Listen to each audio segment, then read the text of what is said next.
Afternoon my dear, बैठिए।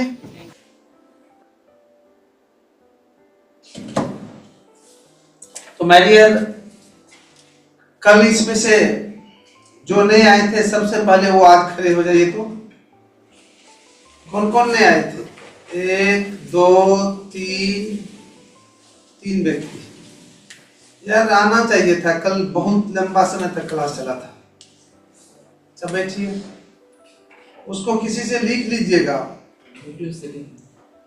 Recorded video भी शायद कल दे दिए थे। कल हाँ दिए हैं, कल 12 बजे दिए थे। तो चलिए आज पूरा कीजिए। आज का पॉइंट होगा आपका इतिहास ही होगा ना। अभी 12th इतिहास चैप्टर 2 महाजनपद। ध्यान देना एक बार, महाजनपद। यहाँ पर देखो मैं दो शब्द है। ये कौन है? महा। दूसरा कौन है? जन। जन। तो यहाँ पर जन का अर्थ होता है लोग, और महा का अर्थ क्या होता है? बड़ा। नहीं, बड़ा रूप होता है जो भी कई बड़ा क्षेत्र। तो लोग बड़ा क्षेत्र ले लीजिए। लोग, महाजन। जन मतलब लोग, या जन मतलब लोग होता है। या कहिए एक छोटा सा गांव होता है ना, गांव मोहल्ला, उसको भी जन, सॉरी यहाँ पर पद लगा। पद मतलब होता है क्षेत्र या भूखंड। क्षेत्र या भूखंड। भूखंड मतलब जैसे एक मोहल्ला, एक गांव, इसको दूसरा रूप में कहते हैं तो क्या हो गया? गांव या मोहल्ला। ये दो में एक चीज हो गया, या तो क्षेत्र, भूखंड, गांव या मोहल्ला हो गया। देखिए तीनों शब्द का अलग अलग मीनिंग है। महा मतलब बड़ा, जन मतलब लोग, पद मतलब क्षेत्र, भूखंड या गांव मोहल्ला होता है। अर्थात इसका सीधा सीधी मतलब हो गया मेरे कि पहले जहां लोग रहते थे, जो गांव था, मोहल्ला था, टोला था, उसको कहा जाता था जनपद। क्या कहता है? आप सिनेमा एक देखे होंगे, वो सिनेमा का नाम है स्वर्ग। कौन है उसमें? अमिताभ बच्चन, जो उसकी पुतो जो है कलेक्टर बन जाती है, सूर्यवंशम में देखे होंगे। जब अमिताभ बच्चन जाते हैं उससे कलेक्टर के साहिबा के पास, पानी हमारे इलाका में कहता है कि इस जनपद में नाम है सिर्फ एक जनपद, तालुका कहता है, तालुका। हाँ वही जनपद, लेकिन बहुत बड़ा है।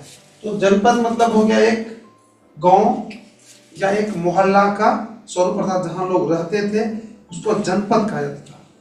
महाजनपद, महाजनपद हो गया भाई कि बहुत सारे जनपद को मिला के एक बड़ा क्षेत्र बना गया, जो आज के राज कहलाते हैं। अर्थात राज जैसे जो स्वरूप बना उसको क्या कहा गया? महाजनपद। समझ में आ रहा है कुछ क्या कर रहे हैं? जनपद मतलब जहां लोग रहते थे, अर्थात मोहल्ला को जनपद कहा जाता था। अब बहुत सारे जनपद को के समूह को महाजनपद कहा जाता था। वही जो महाजनपद था, आज का कौन क्या था? राज। राज के स्वरूप था, राज के जैसे ही क्या था? जनपद था। अब आ जाइए, ये तो सीधा सीधा सिंपल समझ में आ गया। अगला पॉइंट क्या है? पहले भी बता दो।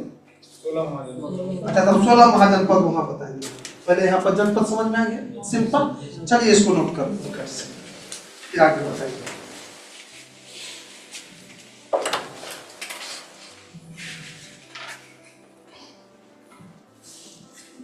देखिए जहां जहां लोग निवास करते थे, जहां लोग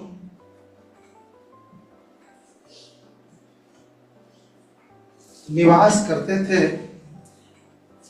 अथवा गांव, अथवा गांव कोमा मोहल्ला, मोहल्ला या कबीला, उस टाइम में क्या होता था? कबीला। कबीला को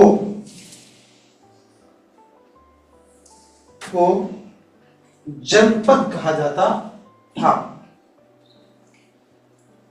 जनपद कहा जाता था। जनपद कहा जाता था। जनपद कहा जाता था।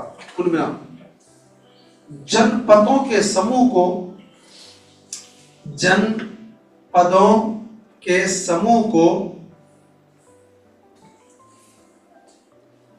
जनपदों के समूह को महाजनपद कहा जाता था। महाजनपद कहा जाता था।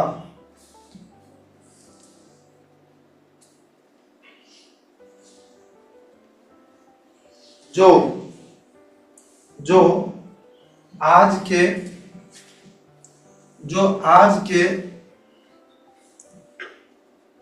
राज्य के समान रहता था। जो आज के राज्य के समान रहता था। एक कब का पढ़ रहे हैं मेरी है, याद है? 600 ईसा पूर्व से 600 ईस्वी के बीच की बात कर रहे हैं। वहां पर जो गौ मोहल्ला होता था उसको गौ मोहल्ला नहीं कहते थे, क्या कहते थे? जनपद कहते थे। याद रहना चाहिए। राज को राज नहीं कहते थे, क्या कहते थे? महाजनपद कहते थे उस समय का। तो शायद महाजनपद समझ में आ गया क्या? के समान क्या लिखे? आज के राज के समान रहता था, या था भी दे सकते थे। क्या लिखे था? हम क्या लिखा है? सेंटेंस क्या बना? एक बार फिर से देख लीजिए, मिला लीजिए। हमें लिखा है जहां लोग निवास करते थे अथवा गांव मोहल्ला या कबीला को जनपद कहा जाता था। बिल्कुल सिंपल शब्द है। जनपदों के समूह को महाजनपद कहा जाता था, जो आज के राज के समान था।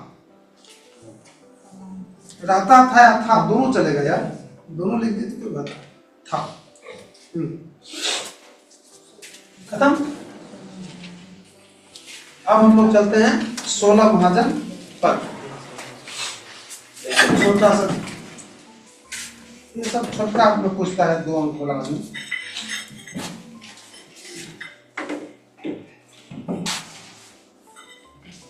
अब अगला है आपका 16 महाजनपद।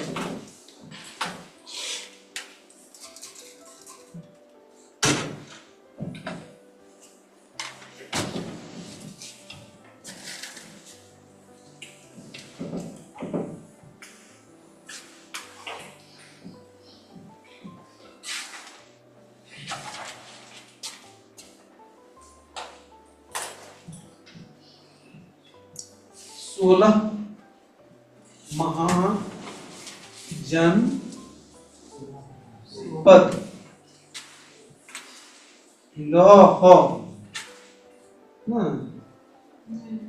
लौह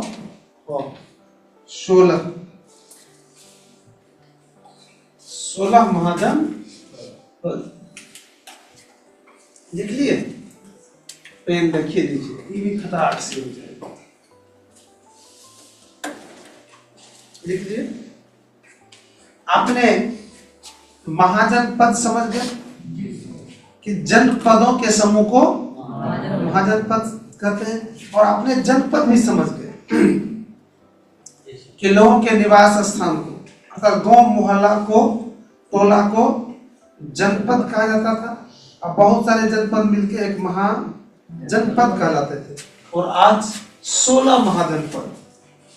माय डियर, हमारा देश भारत 600 ईस्वी पूर्व से ईसा पूर्व से 600 ईस्वी के बीच 16 राज्यों में बटा हुआ था। वही 16 राज्य क्या कहलाते थे? 16 महाजनपद कहलाते थे। समझ में आ गया कितना सेटिंग है सब, कि हमारा देश 600 ईसा पूर्व से 600 ईस्वी के बीच 16 राज्यों में बटा हुआ था। वही 16 महाजनपद कहलाते थे। या हम कहेंगे कि हमारा देश 16 महाजनपदों में बटा हुआ था, जो एक राज्य के समान थे। तो कोई इसमें दिक्कत, बिल्कुल छोटा चीज है। एक बार फिर से मैं कर दूं इसको, हम कहेंगे कि 600 ईसा पूर्व से 600 ईस्वी के बीच भारत 16 राज्यों के में बटा हुआ था। उन्हीं राज्य को 16 महाजनपद के नाम से जाना जाता है। और उन 16 में से टोटल को हम पढ़ाएंगे और आपको एक छोटा सा जानकारी देते हैं, अभी से थोड़ा सा आदत पर आते हैं। 16 में से सबसे जो मजबूत राज था वो था मगध। कौन था? मगध। और मगध के विषय में हम बताएंगे। जानते हैं मगध लगभग सबको तोड़ फाड़ के हरा भरा के अपना में मिला लिया था, इतना मजबूत था। तो इसके बाद हम लोग मगध का उत्कर्ष भी सेट करने के लिए, क्योंकि पहले इसका 2 लाइन लिख रहे, फिर 2 लाइन नहीं, इसका तो 16 और लिखना पड़ेगा। 16 महाजनपद में 16 स्थान है, स्थान है भी पॉइंट। क्या पॉइंट है? पॉइंट लिख दिए हम 16 महाजनपद में इसके 16 स्थान का भी वर्णन कर देंगे धीरे थोड़ा थोड़ा।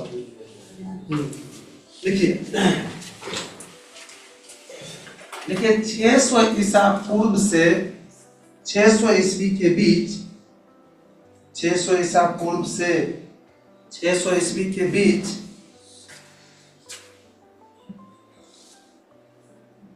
600 ईसा पूर्व से 600 ईस्वी के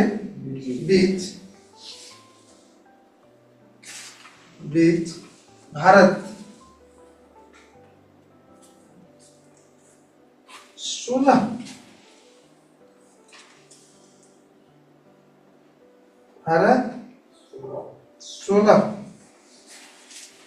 राज्यों के समान 16 राज्यों के समान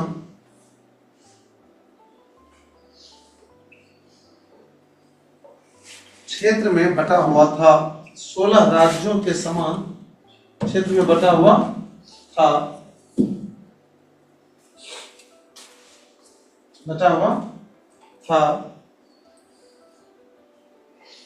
जिसे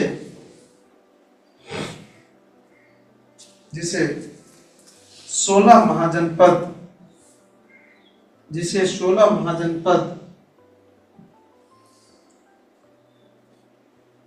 16 महाजनपद कहा जाता था। जिसे 16 महाजनपद कहा जाता था।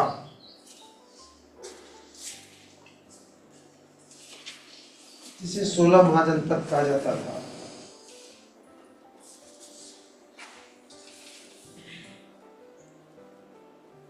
जिसका विवरण नीचे है। इसका विवरण नीचे है, डैश दे दीजिए। 16 के विषय में थोड़ा थोड़ा लिख लीजिए। ठीक है, ये पढ़ना जरूरी था, मैं कह रहा हूँ। ये छोटा छोटा चीज लिखेंगे। सबसे पहले तो क्या इसका नाम आता है? काशी। काशी देख के जाए दीजिए, बस 2 लाइन लिखेंगे, फट से खत्म कर देंगे।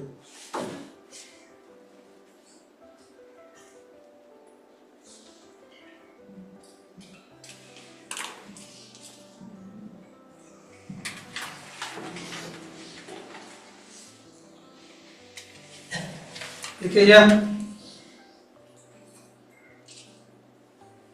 यह वरुणा और अष्टी नदी के संगम पर बसा हुआ था। अस्सी नदी के संगम पर बसा हुआ था।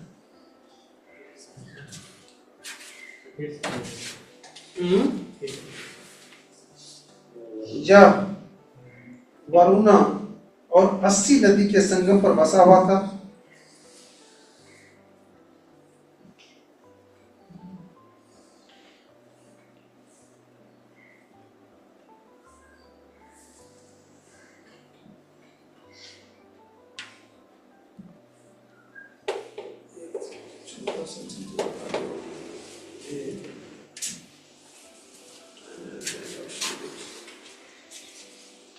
इसकी राजधानी बनारस या वाराणसी थी।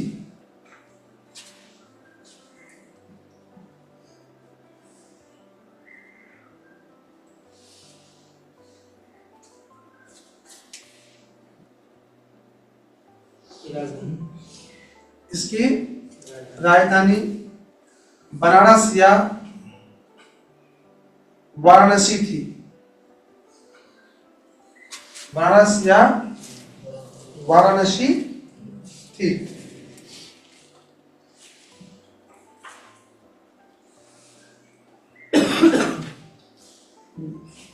देखिए और थोड़ा सा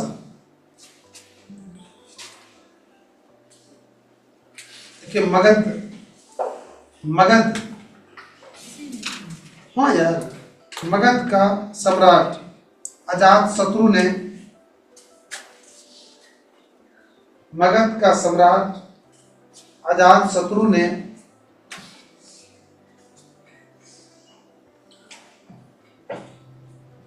इस पर अधिकार कर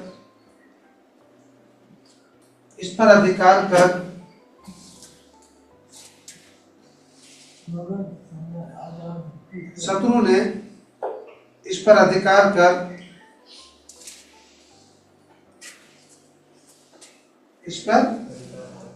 कर मगध में मिला दिया।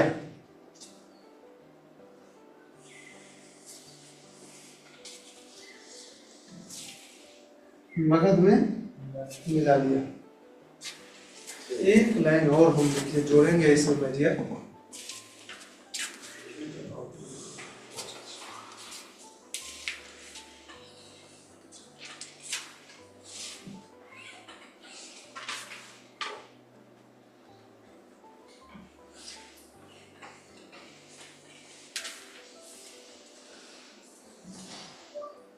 वर्तमान में किस किस क्षेत्र में मगध फैला हुआ था?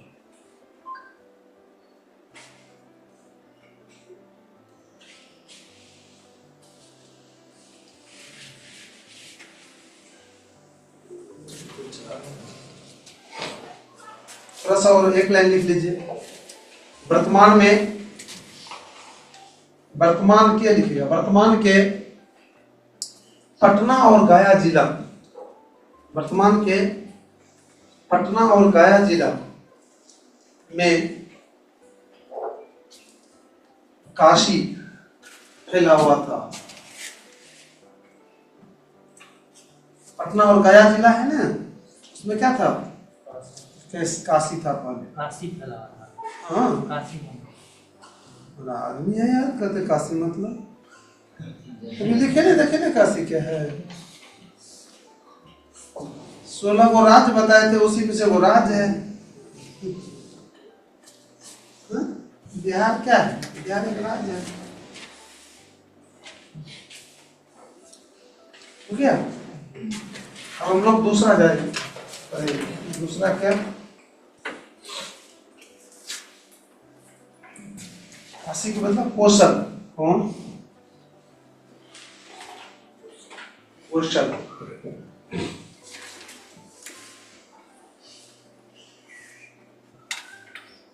देखिए यह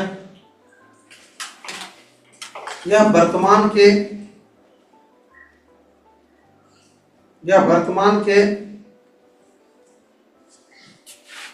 पूर्वी उत्तर प्रदेश, यह वर्तमान के पूर्वी उत्तर प्रदेश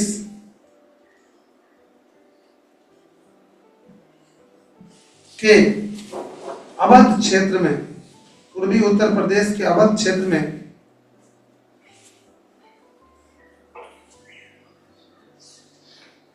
बसा हुआ था।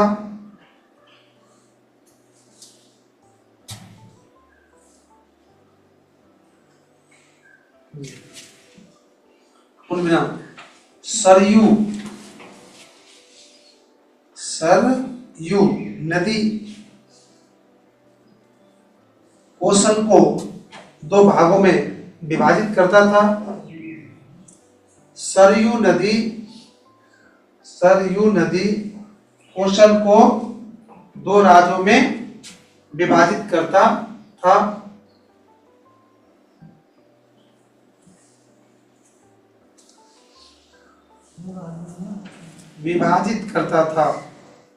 सरयू नदी कौशल को 2 भागों में विभाजित करता था।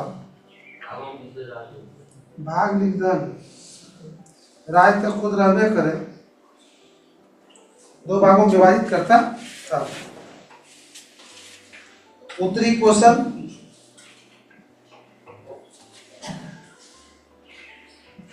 उत्तरी कौशल जिसकी राजधानी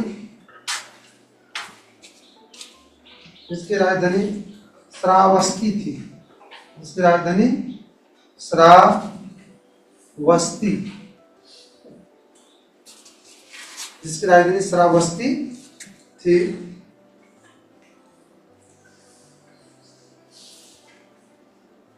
बाद में अयोध्या हुआ, बाद में क्या हुआ? अयोध्या हुआ, बाद में अयोध्या हुआ।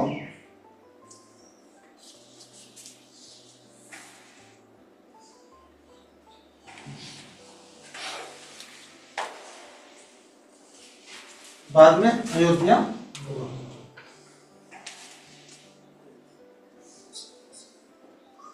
और दूसरा भाग दक्षिणी कौशल था। और दूसरा भाग क्या था? दक्षिणी कौशल था।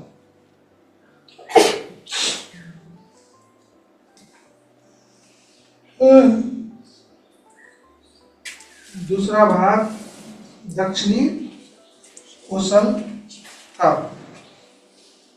जिसकी राजधानी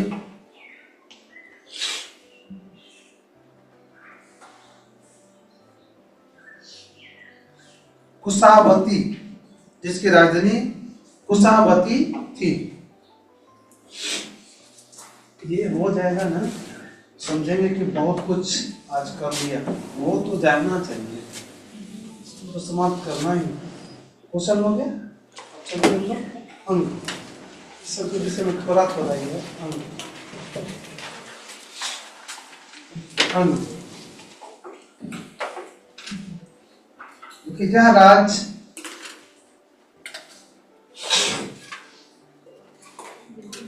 यह राज बिहार के मुंगेर और भागलपुर जिला में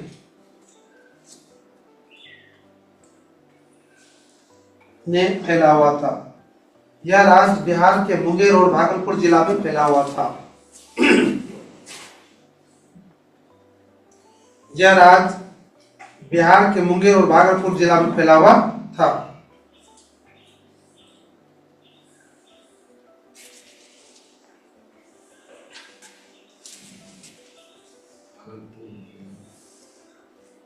यह राज्य बिहार के मुंगेर और भागलपुर जिला में फैला हुआ था, जिसकी राजधानी चंपा थी। जिसकी राजधानी चंपा थी,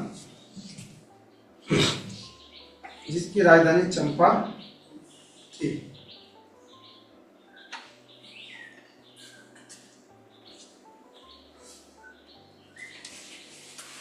मगध के राजा बिम्बिसार ने, मगध के राजा कौन? बिम्बिसार,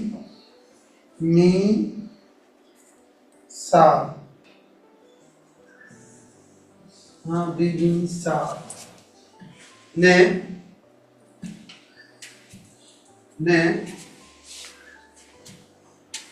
अंग के राजा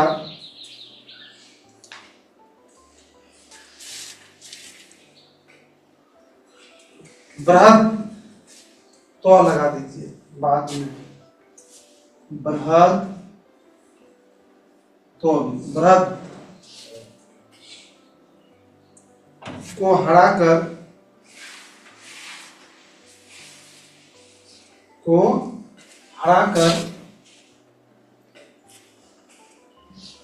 अंग को मगध में मिला लिया।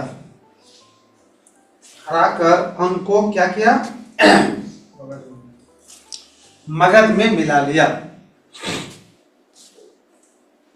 अंग को मगध में मिला लिया। अब मगध हो गया ना। अब मगध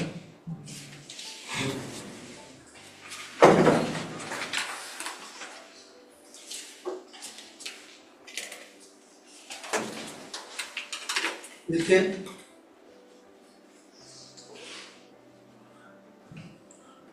पुराना पटना, गया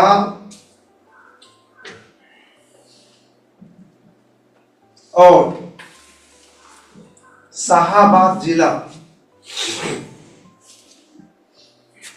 शाहाबाद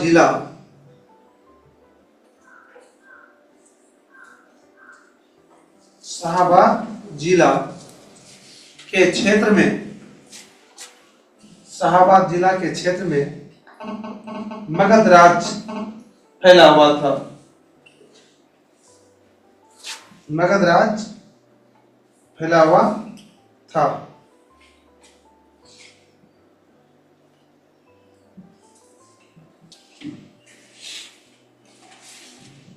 इसकी राजधानी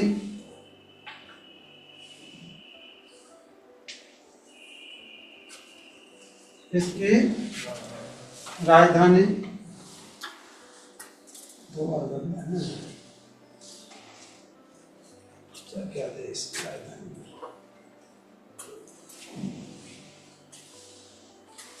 गिरिवर्त थी। गिरिवर्त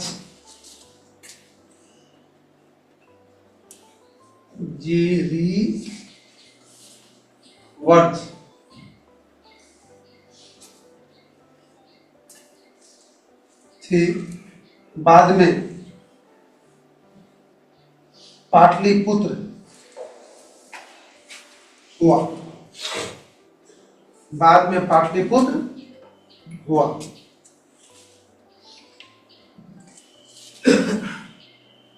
बाद में पाटलिपुत्र हुआ।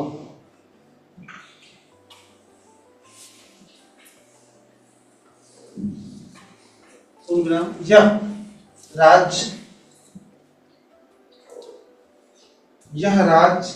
16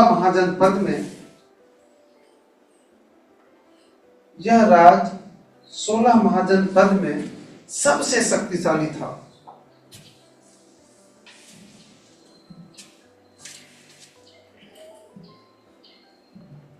सबसे शक्तिशाली था। अतः धीरे धीरे सबको अपने में मिला लिया। अतः धीरे धीरे सबको अपने में मिला लिया। अतः धीरे धीरे सबको अपने में मिला लिया। बस थोड़ा देर तो छोटा छोटा समय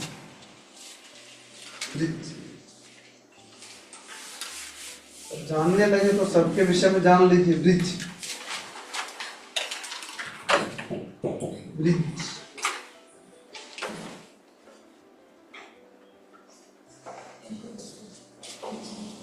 देखिए यह है?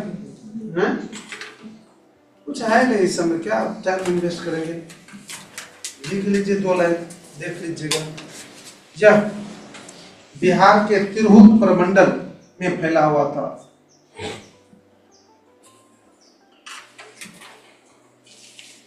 यह बिहार के तिरहुत प्रमंडल में फैला हुआ था।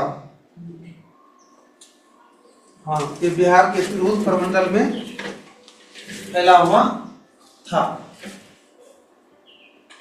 यह बिहार के तिरहुत प्रमंडल में फैला हुआ था।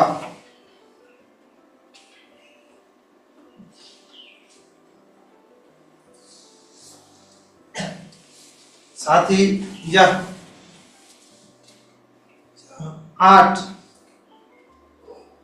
जनपद का समूह था। साथ ही यह 8 जनपद का समूह था।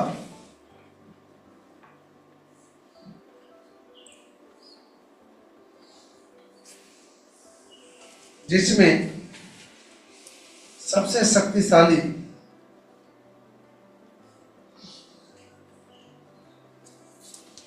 लिच्छवी थी। अगर ये पूरी दुनिया में इसका काफी महत्व है। किसका? जिसमें सबसे शक्तिशाली क्या था? आप लोगों को याद भी रखना है कि लिच्छवी कहाँ नहीं थी। लिच्छवी, ये क्या था लिच्छवी मैरियर? एक जनपद था। कहाँ पर?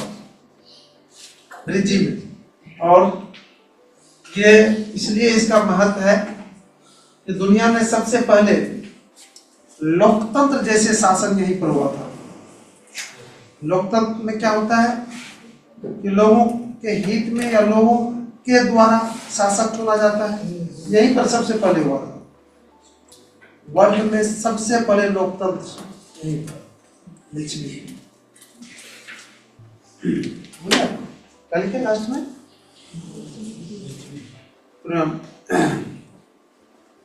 ब्रिजी की राजधानी, ब्रिजी की राजधानी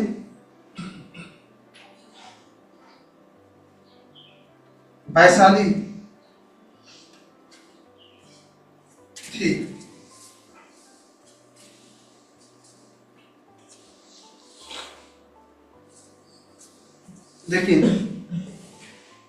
लेकिन मगध के शासक अजात शत्रु ने, मगध के शासक अजात शत्रु ने इसे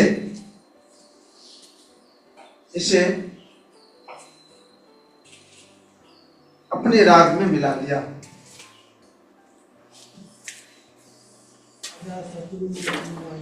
अपने राज में मिला लिया।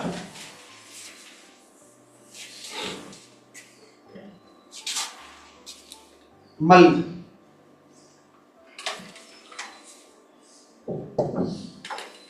छठा राज कौन है? मल्ल।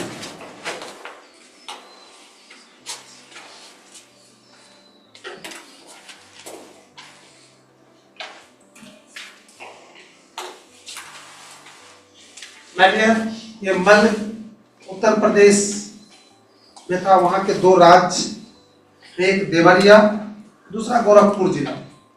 देवरिया और गोरखपुर जिला दो जिला है उत्तर प्रदेश के, उसी में यह फैला हुआ था। कौन? देखिए, यह वर्तमान के उत्तर प्रदेश के जिला, यह वर्तमान के उत्तर प्रदेश के जिला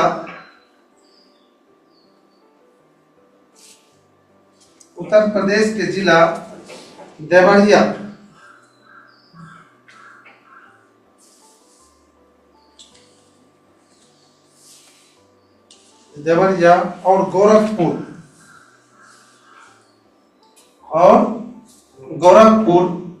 क्षेत्र में फैला हुआ था।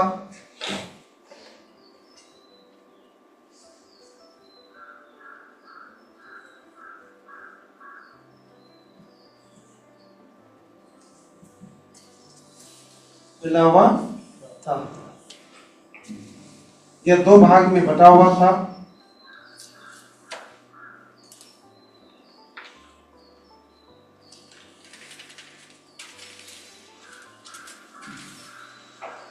ये दो भाग में बटा हुआ था।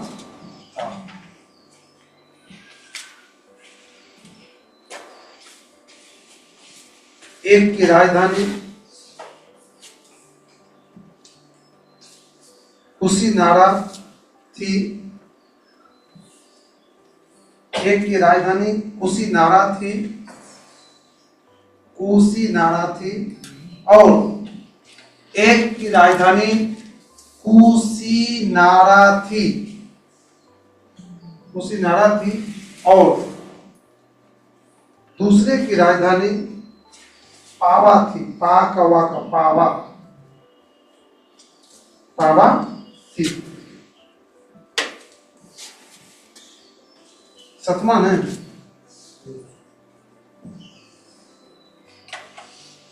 सतमा में है चेदी।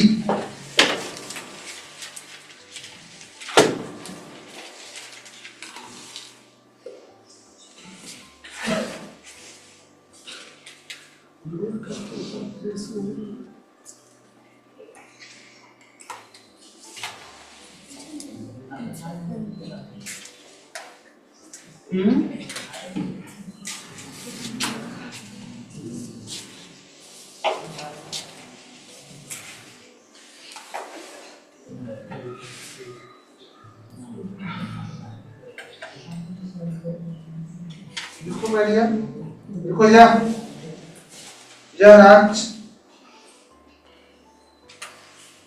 यमुना नदी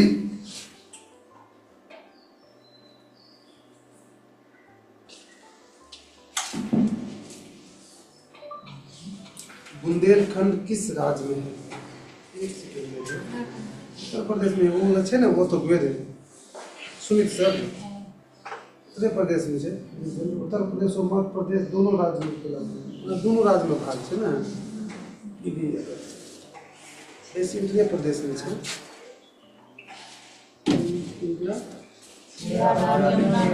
यह राज्य यमुना नदी, यह राज्य यमुना नदी के किनारे बुंदेलखंड, बुंदेलखंड, बुंदेलखंड कोष्ठ में लिख दीजिए मध्य प्रदेश कोमा उत्तर प्रदेश, बुंदेलखंड कोमा उत्तर प्रदेश। दोनों क्षेत्र में एक खास क्षेत्र है, महाभारत में इसका काफी चर्चा है, इसका मध्य प्रदेश कोमा उत्तर प्रदेश, दोनों के खास भाग में बुंदेलखंड एक बहुत बड़ा एरिया है। किनारे बुंदेलखंड में बसा हुआ था, तुर्की लिखा लाली बसा हुआ था। यार कुछ नहीं करेंगे बुंदेलखंड है उत्तर प्रदेश, वो क्या उत्तर प्रदेश बुंदेलखंड, तू कुछ भी नहीं किया, तुम लोग पूछो हमसे, हम पहले कोस्ट में लिखने के लिए उत्तर प्रदेश या क्या कहे हो मध्य प्रदेश, उसके आगे लिखो ना बुंदेलखंड में बसा हुआ था, बसा हुआ था। पोस्ट में तो जानकारी के लिए दिए ना कि कहां पर है, कौन से बुंदेलखंड बसा हुआ था, जिसकी राजधानी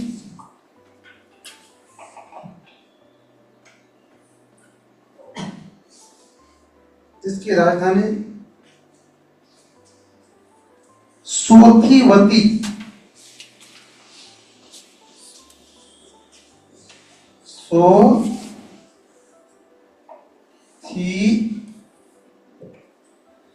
सोथीवती थी।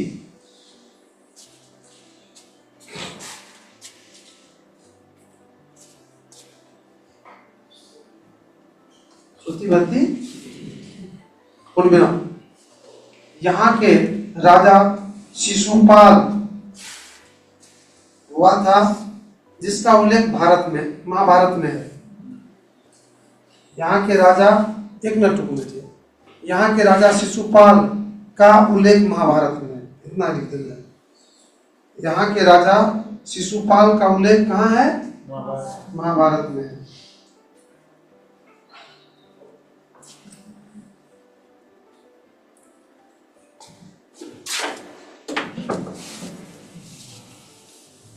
नेक्स्ट बस थोड़ा सा बचने आओ, दो लाइन।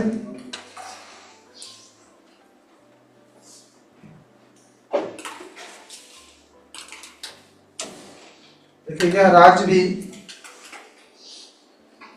उत्तर प्रदेश के,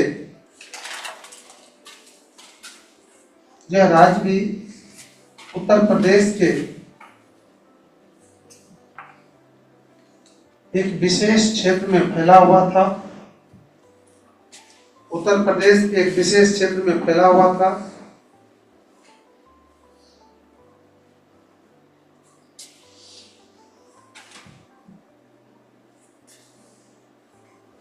इसकी राजधानी कोसम थी, को का कोसम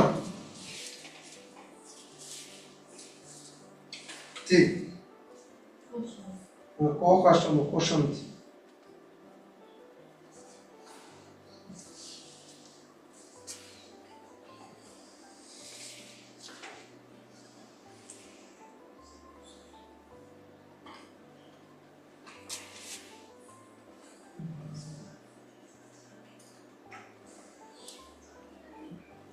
देता है यार, वत्स का क्या लिख दिया है, विराटनगर लिख दिया है, इसमें लिखा है कुछ और। एक सेकंड लीजिए,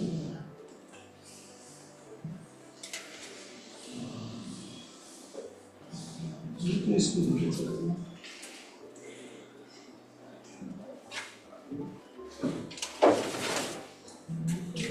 एक सेकेंड में दिया, इसकी एक राजधानी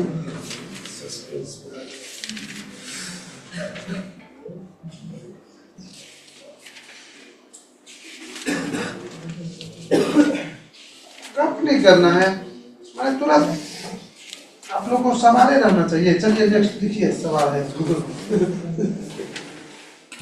अब कुरु लिखिए, कुरु, इसके बाद कौन, कुरु, कुरु।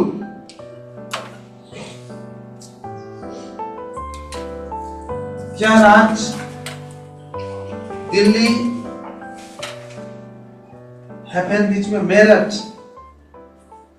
क्षेत्र में फैला हुआ था?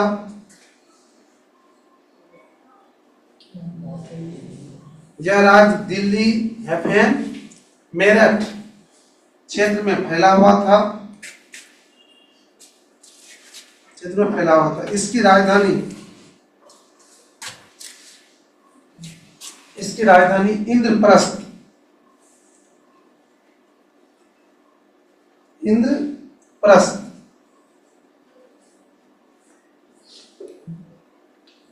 थी। इंद्रप्रस्थ थी।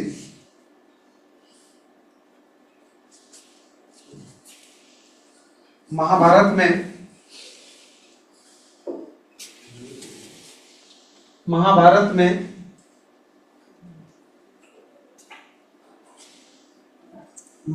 में इंद्रप्रस्थ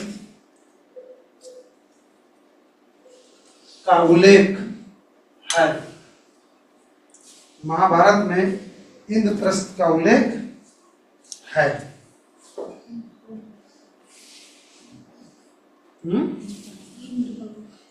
क्या पढ़िए आप ऊपर से।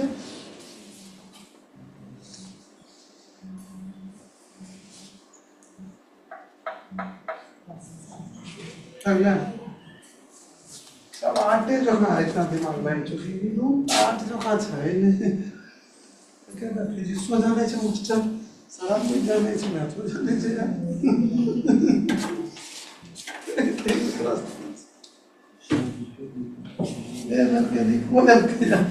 पूछ रहा हूँ।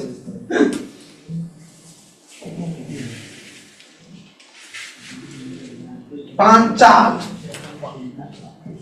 गप नहीं मैं डियर, आप लोग गप आपस में बिल्कुल करना ही नहीं है क्लास में।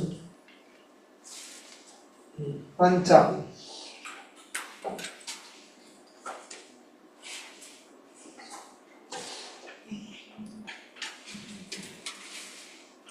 देखिए यह राज्य भी उत्तर प्रदेश के एक खास क्षेत्र में फैला हुआ था।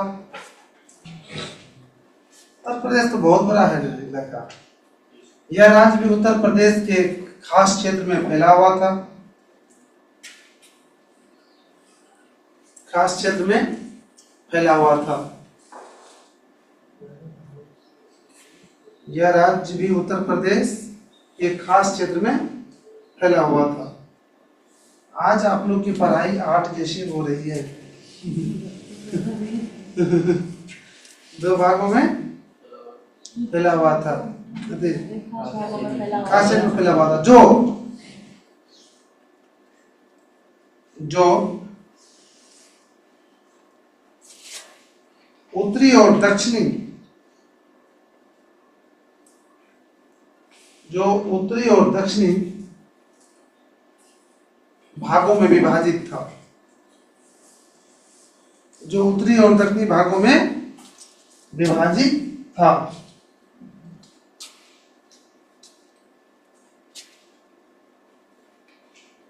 उत्तरी पंचाल की राजधानी, उत्तरी पंचाल की राजधानी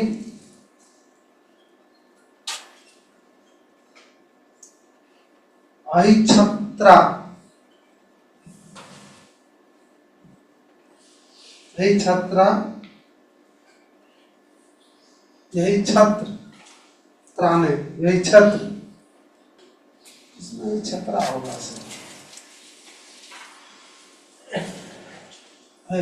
सही है मेरा, यही छत्रा।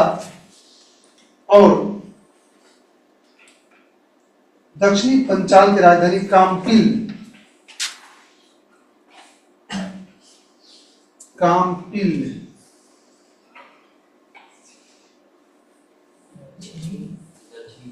दक्षिणी पंचाल की राजधानी काम्पिल थी।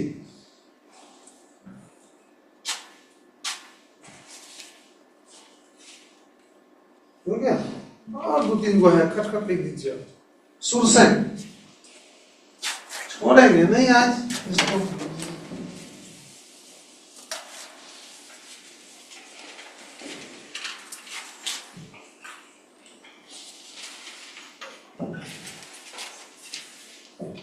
सुरसेन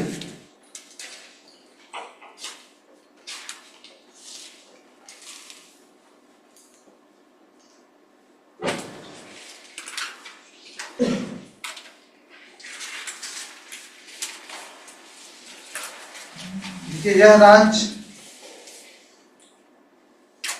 भी उत्तर प्रदेश के एक हिस्सा में फैला हुआ था। यह राज्य भी उत्तर प्रदेश के एक हिस्सा में फैला हुआ था।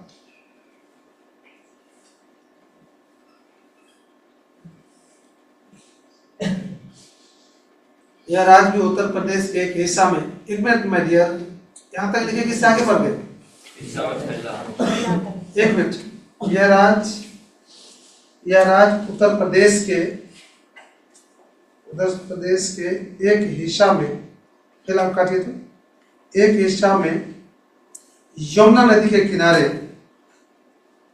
बसा हुआ था। लिखी निकाल लिया, यमुना नदी के किनारे, यमुना नदी का लपेट ले ना इसमें, यमुना नदी के किनारे बसा हुआ था। इसकी राजधानी मथुरा थी।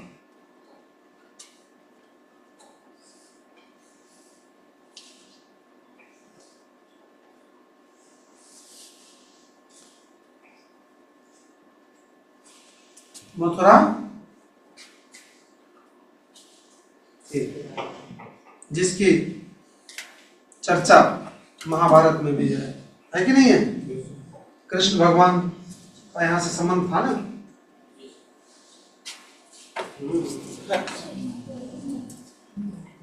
ठीक है,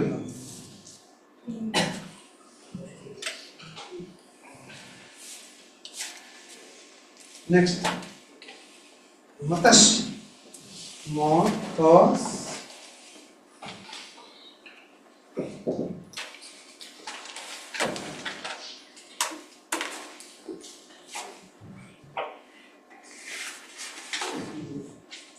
देखिए राजस्थान के भरतपुर,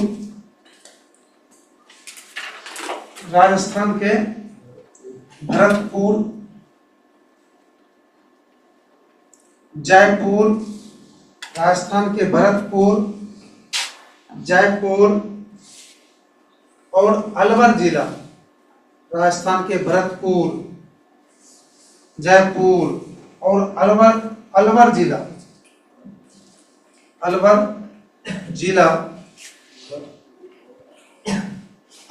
राजस्थान के भरतपुर, जयपुर और अलवर जिला में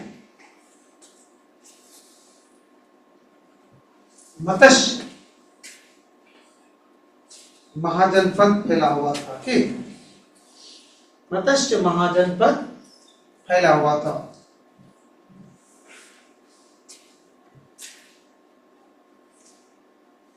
इसकी राजधानी है विराटनगर, इसकी राजधानी विराटनगर थी।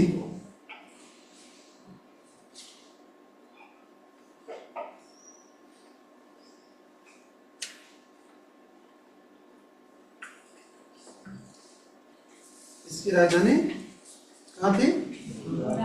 इसकी राजधानी विराटनगर थी। नेक्स्ट, दू अच्छे भेजिए था ना, तकर बाद आराम से दूसरा पॉइंट बने जो कथी कहते कि नहीं 13 नंबर ना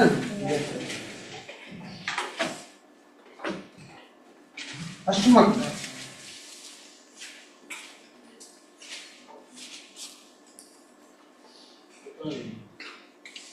देखिए यह महाजनपद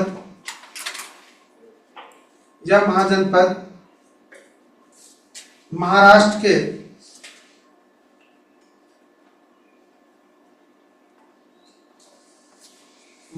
के पेठन पए का ठौन और पेठन एक क्षेत्र है मेरियर।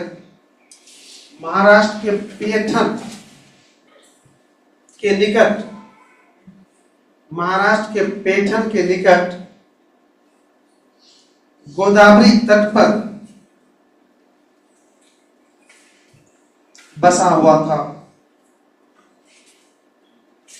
गोदावरी तट पर बसा हुआ था।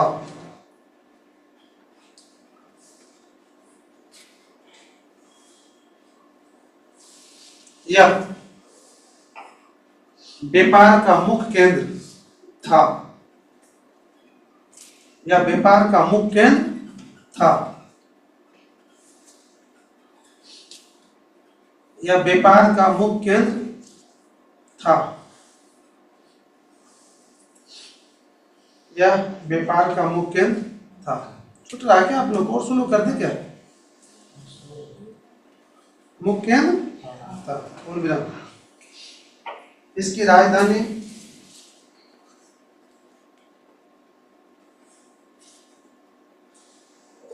पोतन। इसकी राजधानी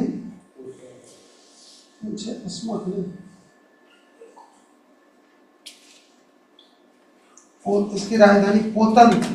ओ का तो न पोतन। इसकी राजधानी पोतन खत्म। अब चलते हैं लोग अवंती।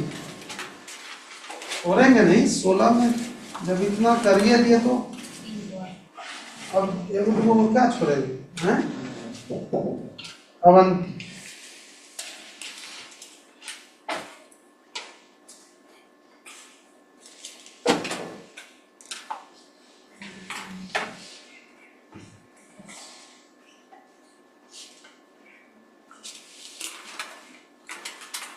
देखिए यह मध्य भारत का सबसे शक्तिशाली राज्य था।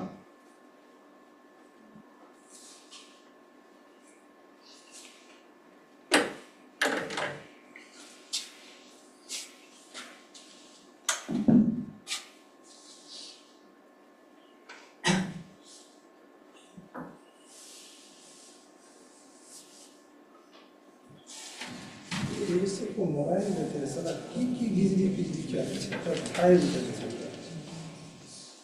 की बिजली के लिए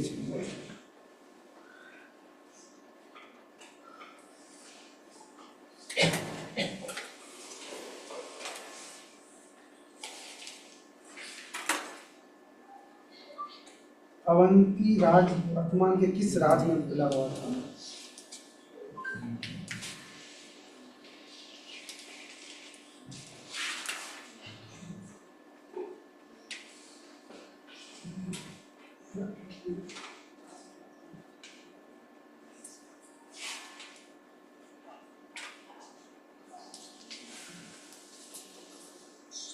बैच हमारा क्वेश्चन जैसे आम तो वैसे नहीं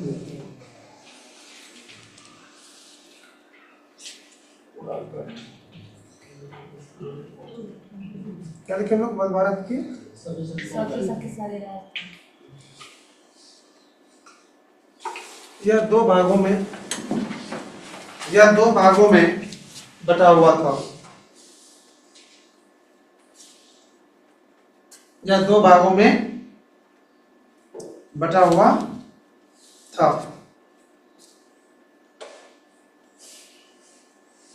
उत्तरी अवंती की राजधानी उज्जैनी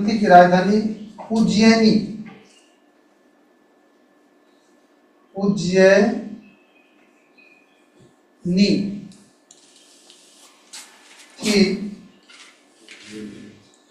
यहाँ उज्जैनी लिख दिए, उज्जैनी थी। वही दक्षिणी अवंती की राजधानी माहिष्मती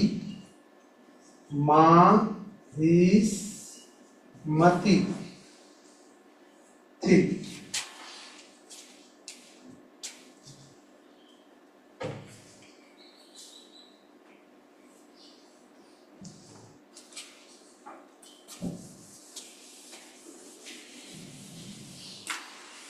चलते हैं हम लोग, कितना 15 नंबर गांधार।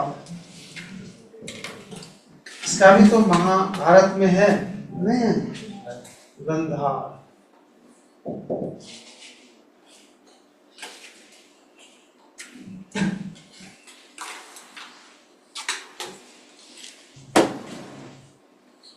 ये उधर पाकिस्तान तरफ था, काबुल।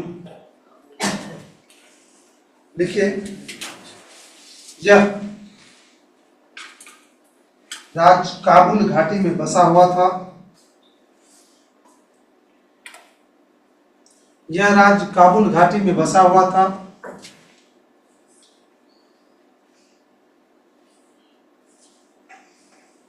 यह राज्य काबुल घाटी में बसा हुआ था। इसकी राजधानी तक्षशिला थी। इसकी राजधानी तक्षशिला थी।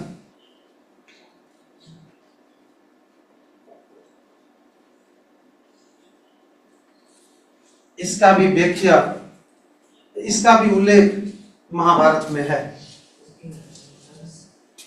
इसका भी उल्लेख महाभारत में है। लास्ट को भी देख ही लिया जाए।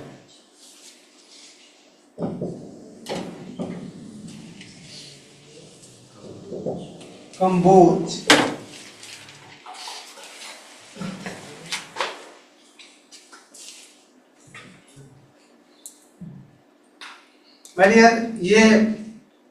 ये अपने देश में नहीं था, वर्तमान नक्शा में।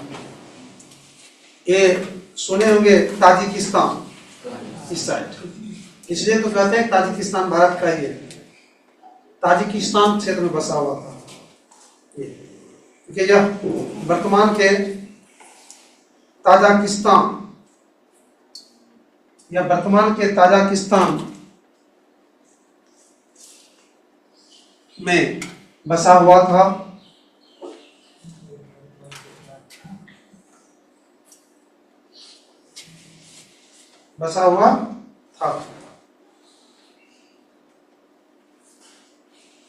इसकी राजधानी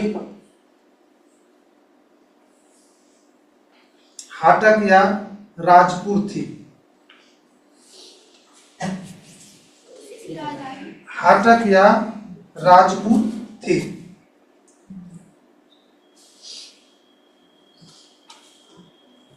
हाटक या राजपुर थी। तो मैडियर इस तरह से 16 जो महाजन पद था, आपने आज बड़ी ही चालाकी से, बड़ी ही तेजी से, बड़ी ही धैर्यपूर्वक आपने 16 महाजन पद को लिख भी लिया, समझ भी गया। बहुत बड़ी जीत हुई आपकी आज, ठीक।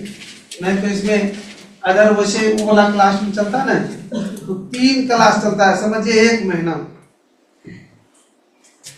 3-4 क्लास चलता है, 2 सप्ताह ले लेता है, 15 दिन तो हमें करता है। लेकिन आज आप लोग ने इसको खत्म कर दिया। चलते हैं हम लोग अगला बताइए। अभी पॉइंट है आप लोग के पास, अभी समय है। अच्छा, ध्यान सीधा कर लीजिए। पॉइंट सिर्फ पहले हम लिखते हैं, ये उसको समझाएंगे, बताएंगे। अगला है अभिलेख।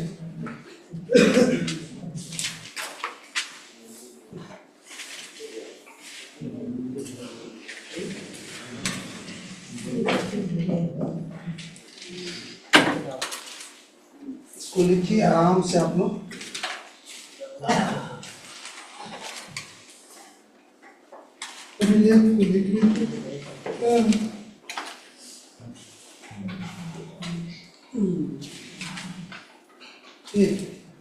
ऐसे अगर ज्योग्राफी में भी हो जाए ना कुछ दिन, 2-4 क्लास में इसी में, तो इसका ऐसी का तैसी हो जाता है, मजा आ जाएगा। मान लिया दूसरा चैप्टर चल रहा है, दूसरा समाप्त हो जाएगा, थोड़ा सा हाथ में आ जाएगा।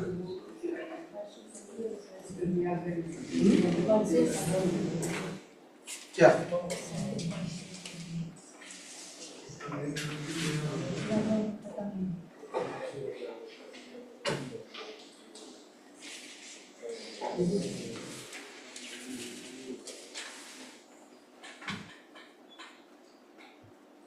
अशोक का अभिलेख सबसे बढ़िया है ना।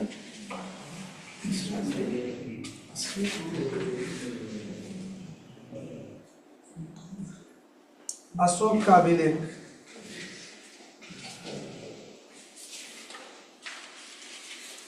बोले बैठिए। चलिए एक बार शांत हो जाइए, पानी नहीं पीना है आप लोग को। आइए, अभिलेख का पहले मतलब हम लोग समझ लेते हैं अच्छी तरह से। अभिलेख का मतलब होता है किसी ठोस सतह पर लिखा हुआ कोई चीज या लिखना, क्या कहलाता है? अभिलेख। तो ठोस सतह जो है तो उस पर किस चीज से लिखा जाता है? मुख्य रूप से खोद खोद के, जैसे पत्थर हो गया या मिट्टी ठोस है या कोई भी चीज जो बिल्कुल कठोर है और उस पर जो खोद खोद के लिखा जाता है छेनी हथौड़ा से या किसी भी यंत्र से, तो उसको कहते हैं अभिलेख। सिर्फ मिट्टी और मैंने क्या कहा अभी? पत्थर ही नहीं, धातु पर भी लिखा जाता था।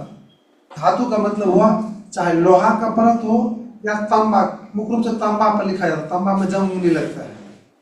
तो तांबा के पर इतना मोटा परत हो गया, इतना मोटा, उस पर खोद खोद के लिखा जाता था। और तांबा पर लिखा हुआ तो अभी भी है, तो खराब हुआ ही नहीं है, तो जंग भी नहीं लगा उसमें। तो हम सीधा सीधे ये कहेंगे, अगर दूसरा थोड़ा सा आगे बढ़ के कहेंगे तो हम कह सकते हैं पत्थर, मिट्टी, धातु या अनठोस समतल सतह पर जो कुछ लिखा जाता था या लिखा जा रहा है, उसको खोद खोद कर उसे ही क्या कहा जाता था? अभिलेख कहा जाता। और इसका उपयोग आज नहीं, प्राचीन काल में होता था। राजा या अन्य व्यक्ति अपने महत्वपूर्ण बातों को उस पर लिख कर रखते थे, वही था अभिलेख। और उनसे, और अभिलेख का सबसे बड़ा चीज है मेडियर, जो पुराने बात है उसको जानने के लिए सबसे बढ़िया हथियार है वो अभिलेख। अगर अभिलेख कहीं मिल गया, तो मैंने अभी कहा कि अगर पत्थर पर भी लिखा हुआ है तो मिटा नहीं है, अगर धातु पर भी लिखा हुआ है, खासकर तांबा पर लिखा जाता था, तो अभी खराब नहीं हुआ है, तो उसको आज भी पढ़ लिया जाता है और ये समझ जाता है कि उस समय राजा क्या करते थे, कोई व्यक्ति क्या करते हैं। तो इतिहास के जगत में इसका काफी अधिक महत्व है। शायद अगला पॉइंट भी होगा, इतिहास लेखन में अभिलेख का महत्व। तो बहुत महत्व है मेरे इतिहास लेखन में, आगे वहां बता दिया। अर्थात दोनों क्वेश्चन का समझिए, यहां से जवाब मिल गया। इतिहास लेखन में अगर आपने अभिलेख को समझ गए, जानते हैं आज भी कहीं कहीं जो उद्घाटन होता है तो देखे होंगे पत्थर पर ही लिखा जाता है, कहीं कहीं बता तो डिजिटल टाइप में लिखता है, लेकिन खोद खोद के लिखना, वो चूंकि ये भूकंप या अन्य किसी भी कारण से अगर ध्वस्त हो गया सब कुछ, तो वो बच जाएगा। और वो बचेगा तो रहेगा कि यहाँ पर क्या है, यहाँ पर क्या है, तो कॉलेज था या किसी का घर था, ये पता चल जाएगा। लिखिए,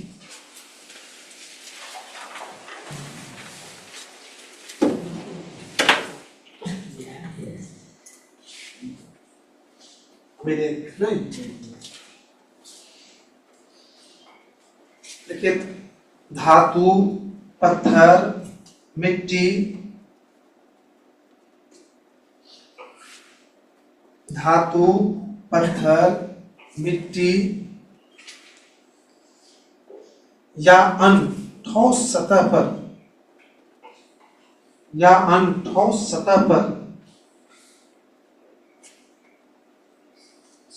ठोस सतह पर लिखे हुए बात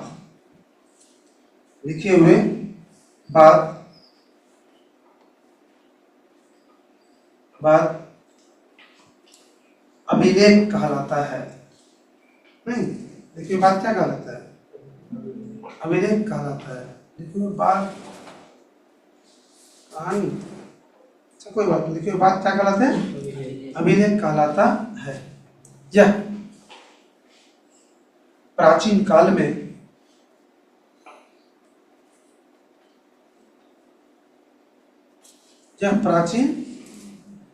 में काफी अधिक प्रचलित थी। यह प्राचीन काल में काफी प्रचलित थी।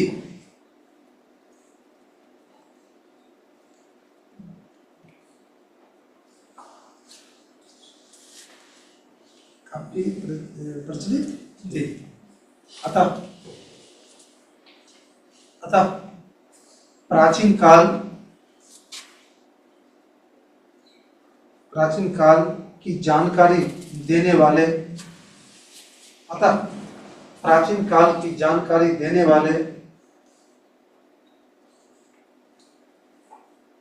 महत्वपूर्ण स्रोतों में से एक कौन है? अभिलेख है। अतः प्राचीन काल की जानकारी देने वाले प्रमुख स्रोतों में से महत्वपूर्ण स्रोतों में से एक कौन है? अभिलेख है।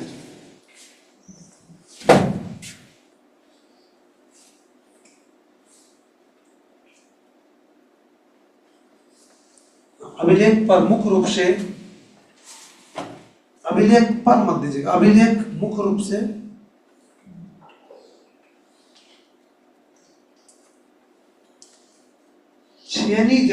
छेनी समझते हैं ना?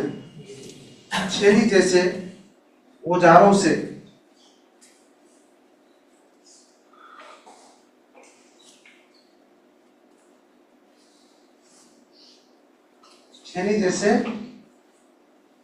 से तैयार किया जाता था।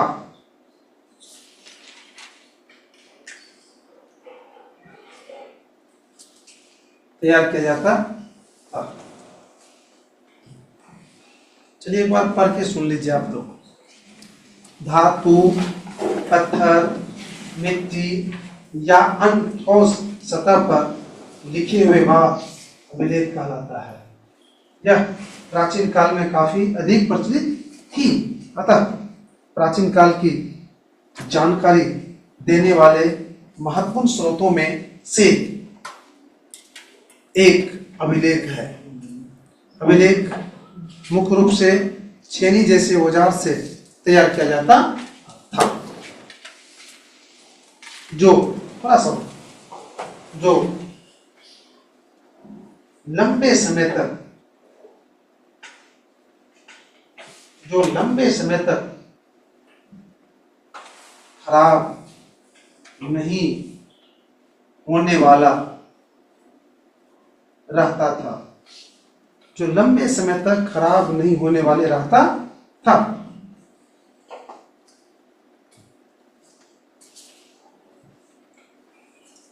जो लंबे समय तक खराब नहीं होने वाले रहता था। अगला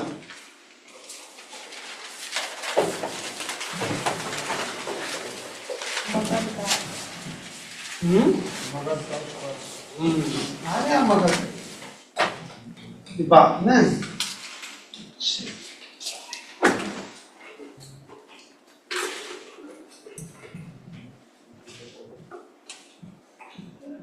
मगध का उत्कर्ष।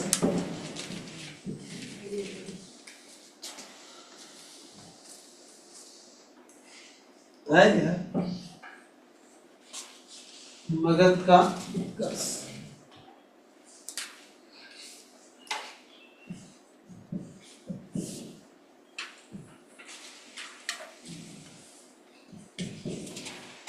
लिख लिए?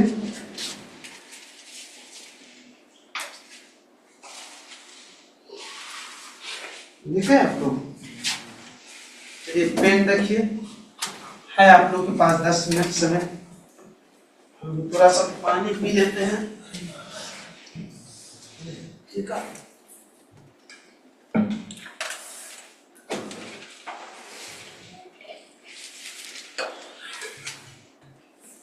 आज तो कुछ लोग नहीं आए हैं, नहीं जो नहीं आए होंगे उसको तो नानी का नाम याद आ जाएगा, इसको पूरा कर लेंगे ना।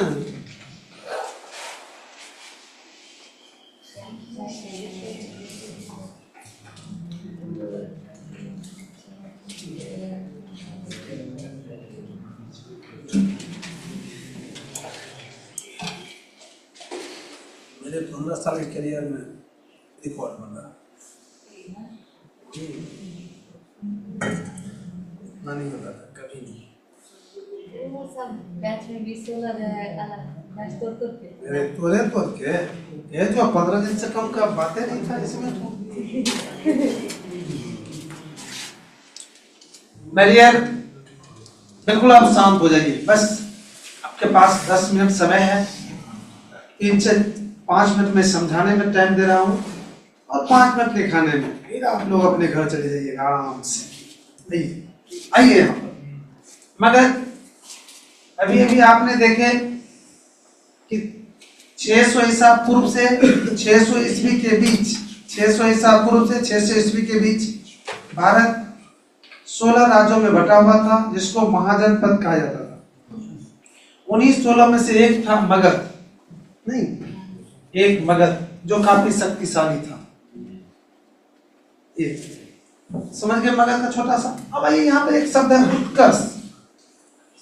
उत्कर्ष का मतलब होता है मेडिया ऊपर उठना, और ऊपर कौन उठता है? जो मजबूत होता है। सीधा समझ लीजिए कि मजबूत होना, ऊपर उठना मतलब मजबूत होना। तो मगध का उत्कर्ष अर्थात मगध मजबूत क्यों हुआ, इस पर क्वेश्चन जानना है हमको कि मगध का उत्कर्ष क्यों हुआ, अर्थात मगध मजबूत क्यों हुआ, मगध मजबूत क्यों था। मगध मजबूत क्यों था? 16 को जो राज था तो और राज को मजबूत होना चाहिए, लेकिन मगध क्यों था? इसका जवाब माय डियर आप अपने से खोज सकते हैं। आपके अपने गांव में कोई अमीर आदमी होगा निश्चित रूप से, या खुद आप अमीर होंगे, हो सकता है। तो अब वहां पर एक क्वेश्चन का जवाब खोजिए कि क्यों अमीर है। क्यों का जवाब अगर मिल जाता है तो समझिए इसका आंशिक आंसर मिल गया। देखिए मगध के विषय में 2-3 चीज बता रहा हूं। सबसे पहले भौगोलिक स्थिति। भौगोलिक स्थिति का मतलब क्या होता है मेरे डियर, वो समझ लीजिए। जब भौगोलिक स्थिति की बात आवे तो वहां पर आ जाता है भूमि की आकार, वहां पर आ जाता है जलवायु की स्थिति, वहां क्या आ जाता है पानी। ये सारा चीज को क्या कहता है? भौगोलिक स्थिति कहते हैं, जलवायु, ये सारा। तो भौगोलिक स्थिति जहां का बेटर रहेगा तो वहां विकास क्या होगा? बढ़िया होगा। विकास बढ़िया होगा तो मजबूत होगा कि नहीं होगा? तो सबसे पहला मगध की भौगोलिक स्थिति जो थी वो काफी बेहतर थी, काफी अच्छी थी। जहां बसा हुआ था, वातावरण से लेकर जमीन से लेकर हर चीज उसकी अच्छी थी। तो विकास होना, मजबूत होना, उत्कर्ष होना लाजमी था। तो क्या पहला। दूसरा, कभी कभी क्या होता है कि सब कुछ है, आपके पास पैसा है, सब कुछ है, लेकिन आप विकास नहीं कर पाते हैं, दारू भांग में पूरा, ये सब भी होता है। तो मान लीजिए मजबूत भौगोलिक स्थिति ठीक ठाक था इसका, लेकिन और चीज अगर गड़बड़ रहता था ये, हाँ। तो दूसरा आप इसका एक मान लीजिए मैंने क्या कहा? भौगोलिक स्थिति। किसका? भौगोलिक स्थिति। उत्कर्ष का भौगोलिक स्थिति बेहतर। है क्या? बेहतर। भौगोलिक स्थिति क्या दिया मैंने? बेहतर, 1 नंबर में। अब दूसरा नंबर में हम दे रहे हैं मगध। मगध के सैन्य व्यवस्था, सैन्य मतलब सैनिक संगठन, इतना अच्छा सैनिक संगठन था कि बाहरी सेना उसके सामने टिक नहीं पाता था। दूसरा लिखते हैं मगध की सैन्य व्यवस्था, क्या? सैन्य संगठन, 1 मिनट, अच्छी सैनिक संगठन, अच्छी सैन्य संगठन। मैं अगर अच्छी सैन्य संगठन रहेगा तो क्या होगा? वो मजबूत बना रहेगा, वो आगे बढ़ेगा, सबको मार पीट के सबसे आगे निकल जाएगा। दूसरा हो गया। आप तीसरा दे सकते हैं मेरे यार, तीसरा दे सकते हैं कि वहां मगध की शासक की योग्यता दे सकते हैं, या मगध के शासक की बुद्धि दे सकते हैं, या मगध के शासक की ताकत दे सकते हैं। तो इस सब नहीं दे के सीधा दे देते हैं क्या? मगध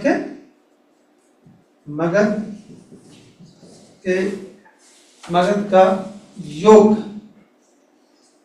योग शासक। तो ये 3 चीज तो इंपॉर्टेंट हो गया। एक और, आर्थिक संपन्नता, धन दौलत की उपस्थिति। चौथा क्या दे रहे हम? आर्थिक संपन्नता। ये 4, मेरे लिए 4 कंडीशन था उसके पास, जिसके कारण से क्या था? मजबूत हुआ और उत्कर्ष हुआ, अर्थात ऊपर उठा, सबों को मारपीट दंगा फसाद करके अपने में मिला दिया। तो देखिए आपने मगध के विषय में, मगध उत्कर्ष के कम से कम ये 4 को लिख लीजिए। ऊपर में लिखिए 2 लाइन पहले। देखिए मगध उत्कर्ष के प्रमुख कारण निम्नलिखित।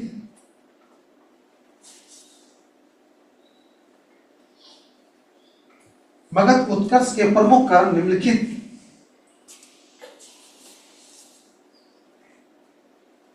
थे। मगध उत्कर्ष के प्रमुख कारण निम्नलिखित थे। हम समझाने में ज्यादा टाइम ले लिए ना, इसलिए दिखाने में थोड़ा सा कमी रह गया। मगध उत्कर्ष के प्रमुख कारण निम्नलिखित थे। 1 नंबर में भौगोलिक स्थिति बेहतर, 1 में भौगोलिक स्थिति बेहतर,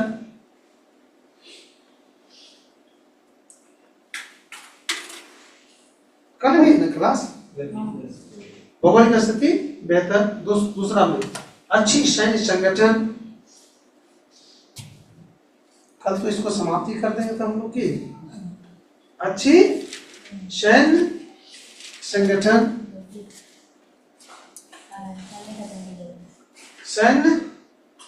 अच्छी सैन्य संगठन।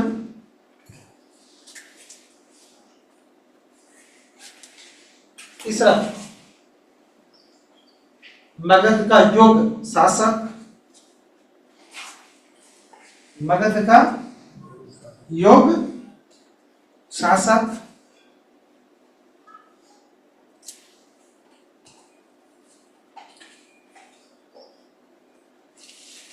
मगध का योग शासक। और चौथा आर्थिक संपन्नता,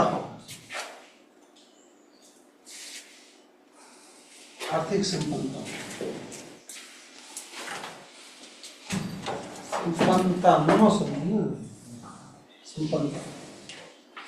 तो मैं ये 4 को मगध उत्कर्ष के कंडीशन है, इसको आज लिखा नहीं पाएंगे, समझा तो दिए, कल लिखेंगे।